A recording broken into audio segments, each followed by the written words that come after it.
Tirta, oh, Tuan Reka, kenapa kamu begitu butuh cepat? Untuk apa? Reka, pinjaman kita pada Bank BCA sudah jatuh tempo, aku butuh uang untuk bayar utang. Tirta, benarkah? Kenapa jatuh temponya begitu cepat, baru lewat 5 hari? Reka berkata dengan acuh, jangan bilang padaku, bahwa kamu tidak tahu batas waktu cuma 5 hari. Tirta sedikit marah, Tuan Reka, kalau begini maka kamu egois. Kamu sendiri yang tanda tangan langsung kontraknya, bagaimana aku bisa tahu? Reka, sudahlah, jangan banyak omong kosong, cepat transferkan semua uang padaku. Tirta mendesah, Tuan Reka, kamu seharian bersenang-senang di luar, dan sama sekali tidak memperhatikan perusahaan, kan? Saldo dalam rekening perusahaan kita saat ini hanya ada 1 juta, jika kamu butuh cepat, aku transferkan uang pribadi 2 juta padamu. Reka mengernyitkan alis, kemana uangnya? Di mana pinjaman 2 triliun itu? Tirta, semuanya digunakan untuk bayar utang distributor dan pemasok. Reka, bukankah kita hanya utang 1 triliun? Kamu habiskan sisa 1 triliunnya. Tirta, oh, kita tidak hanya bayar utang, tapi juga harus bayar kompensasi atas pelanggaran kontrak. Uang 2 triliun habis untuk pelunasan. Reka mengambil napas dalam-dalam, bagus, sangat bagus. Edo berkata, Tuan Reka, jadi maksudmu tidak bisa dapatkan uangnya? Itu tidak boleh, begini bukankah menyulitkan aku? Aku tidak sanggup menanggung tanggung jawab ini jika Bank BCA menyalahkanku. Tirta segera berkata, Abang sepupu, kebetulan sekali, kamu juga ada di tempat. Kamu lihat, hubunganku dengan Tuan Reka lumayan baik, beri kelonggaran beberapa hari lagi ya. Edo berkata, Hais, aku juga ingin perpanjang batas waktu. Tapi aku hanya bekerja untuk Bank BCA, meski aku ingin, Bank BCA pasti tidak akan bersedia. Kalian jangan mengharapkan hal itu lagi, lebih baik pikirkan cara untuk dapatkan uang.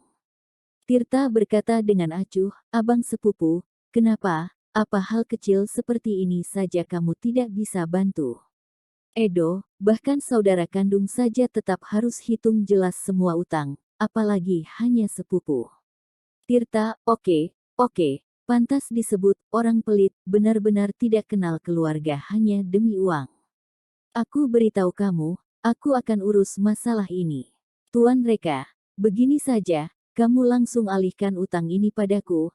Aku tidak percaya, Edo benar-benar akan membunuhku adik sepupunya hanya demi uang.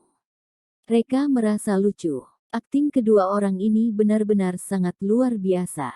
Reka menyetujuinya dengan senang, oke, aku alihkan utang ini padamu. Edo, kamu pergi tagih dengan adik sepupumu. Edo berkata, kamu kira bisa alihkan begitu saja ke Tirta? Hutang ini dihitung ke dalam Farmasi Lupin, dan kamu adalah pemegang saham utama Farmasi Lupin. Menurut aturan, aku seharusnya cari kamu. Kecuali, kamu berikan posisi pemegang saham utama pada Tirta.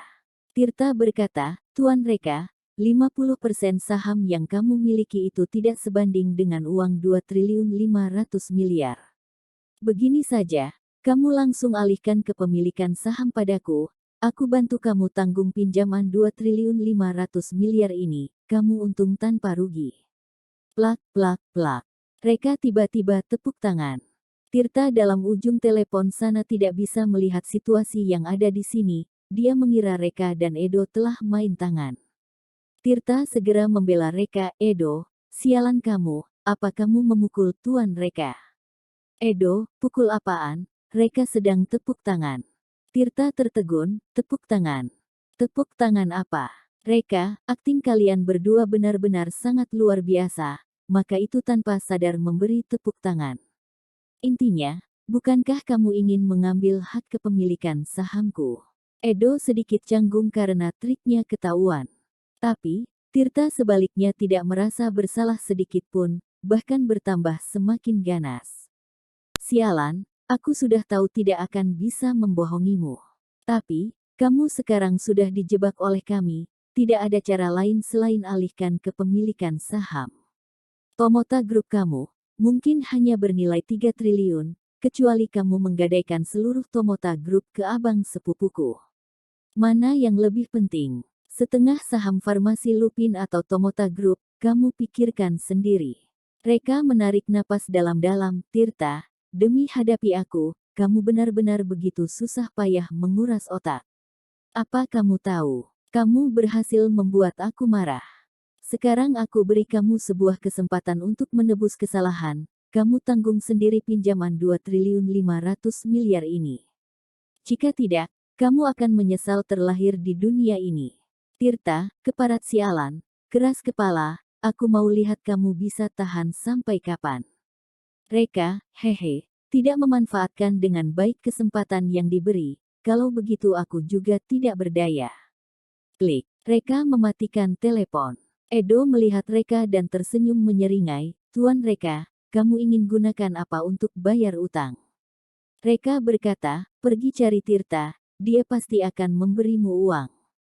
Edo tampak tidak senang. Tuan Reka, kamu jangan tipu dan permainkan aku.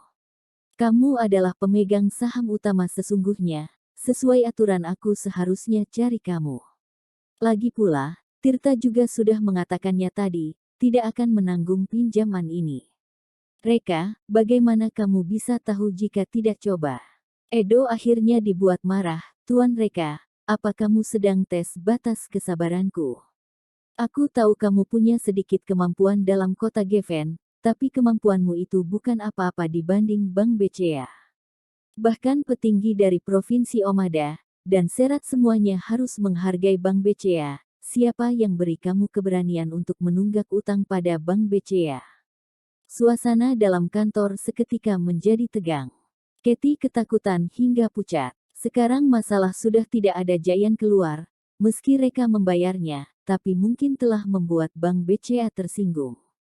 Kekuatan Bank BCA berada di peringkat teratas dalam kawasan timur, dan mereka benar-benar tidak boleh menyinggungnya. Bagaimana? Semua salah Tuan Reka karena terlalu ceroboh. Katie menjadi bingung. Dan tepat di saat ini, pintu ruang kantor diketuk. Reka tersenyum pada Katie. Katie, buka pintu. Katie sangat kesal, sudah seperti ini, kamu masih bisa tersenyum. Katie membuka pintu dengan marah. Di luar pintu, berdiri dua orang tua dengan aura tidak biasa seperti dewa. Ternyata adalah penguasa underground dari Provinsi Omada, si Serat dan Hakim. Serat tersenyum lebar, hai nak, jalanan macet, maaf terlambat. Reka menghela nafas, hais, benar-benar ikut merasa menyayangkan atas kendala yang kalian hadapi. Jika kalian datang lebih awal, maka bisa lihat pertunjukan yang luar biasa. Serat dan Hakim menghela menyayangkan, benarkah? Benar-benar sangat menyesal. Reka, tidak perlu menyesal. Aku telah menyiapkan koleksi berharga teh bunga alung. Ini lebih ada rasa dibanding akting kedua orang itu. Benarkah? Serat tersenyum, aku sangat menantikannya. Reka, silakan duduk. Katie, rebus teh bunga alung koleksi berhargaku untuk mereka berdua. Katie mengangguk, berbalik dan pergi. Dari mana ada bunga alung? Katie tahu bahwa Reka hanya ingin mengalihkan diri saja. Hati Katie gelisah, apakah Reka bisa menundukkan Edo? Wajah Edo menjadi suram melihat kedatangan Serat dan Hakim. Untuk apa Reka mengundang kedua orang ini? Apa ingin meminta mereka berdua untuk menekan dirinya, agar jangan memaksa Reka untuk bayar utang? Sayangnya, di depan Bank BCA kekuatan dua orang ini jelas tidak cukup. Dia bangkit dan berkata dengan sopan, Serat, Hakim, ini benar-benar takdir, tidak disangka akan bertemu di sini.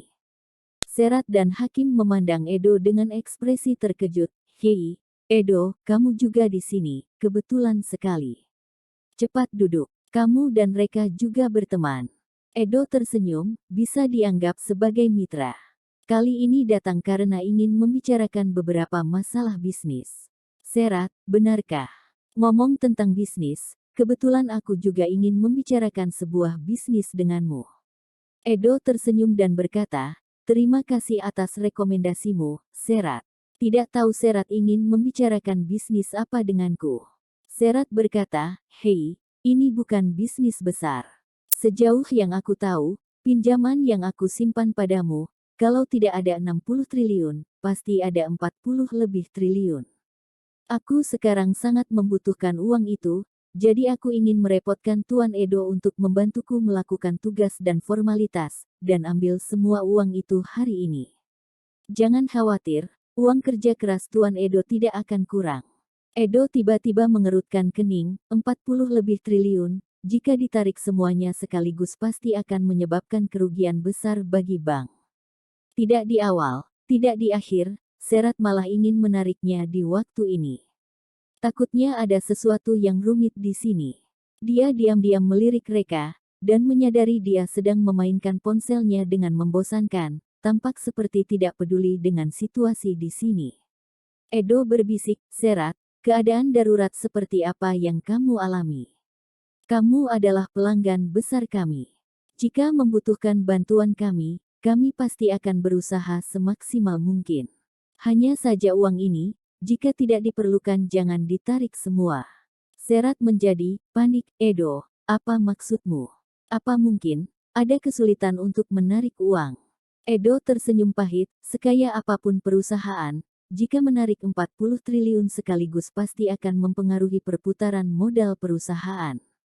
Tentu saja, jika Serat bersikeras ingin menarik uang, tidak peduli betapa sulitnya hari ini, kami pasti akan melakukannya. Serat mengangguk dan berkata, oh, sebenarnya juga bukan hal yang sangat penting. Itu karena Reka berutang uang kepada seseorang. Aku menarik uang itu karena ingin meminjamkannya kepada Reka, agar dia bisa membayar utangnya. Edo tiba-tiba mengerti, seketika langsung memahami segalanya. Marga Valkyrie ini benar-benar pintar. Dia tidak menggunakan kekuatan Serat untuk menekan dirinya, tetapi dia menggunakan uang Serat. Jika 40 triliun Serat diambil, maka kerugian Bank BCA bukan hanya 4 triliun saja. Jika dia tidak memaksa Reka untuk membayar hutangnya, maka Serat bukan hanya tidak akan mengambil 40 triliun secara paksa, tetapi pinjaman 4 triliun dari Bank BCA, dia juga bisa mendapatkannya kembali dari Tirta, sepeser pun tidak akan rugi. Hampir sesaat, Edo langsung membuat keputusan. Tentu saja dia memilih pilihan terakhir. Meskipun ini merugikan kepentingan adik sepupunya, Tirta, tapi, di hadapan keuntungan mutlak, apa arti persaudaraan? Edo tersenyum dan berkata, aku kira masalah besar apa, rupanya hanya masalah kecil. Tuan Valkyrie, aku tidak akan memaksamu untuk pinjaman 4 triliun itu, lalu Serat tidak perlu lagi menarik uang, kan? Serat mengangguk, jika dia tidak meminjam uang, tentu saja aku tidak perlu menarik uang. Edo, baik, kesepakatannya begitu saja. Tuan Valkyrie, pinjaman 4 triliun itu, aku tidak akan meminta lagi denganmu. Palingan biarkan Tirta membayar kembali pinjaman 4 triliun itu dengan patuh. Reka tiba-tiba melambaikan tangannya, mana boleh begini. Pinjaman 4 triliun itu, mana bisa kamu bilang tidak bayar, kemudian tidak perlu bayar, jika berbuat seperti ini bukankah akan merugikan keuntungan Tuan Edo? Tuan Edo, pinjaman ini harus dilunasi, dan juga harus dibayar secara terang-terangan, dan dibayar dengan sah. Edo mengerutkan kening, Tuan Valkyrie, apa maksudmu?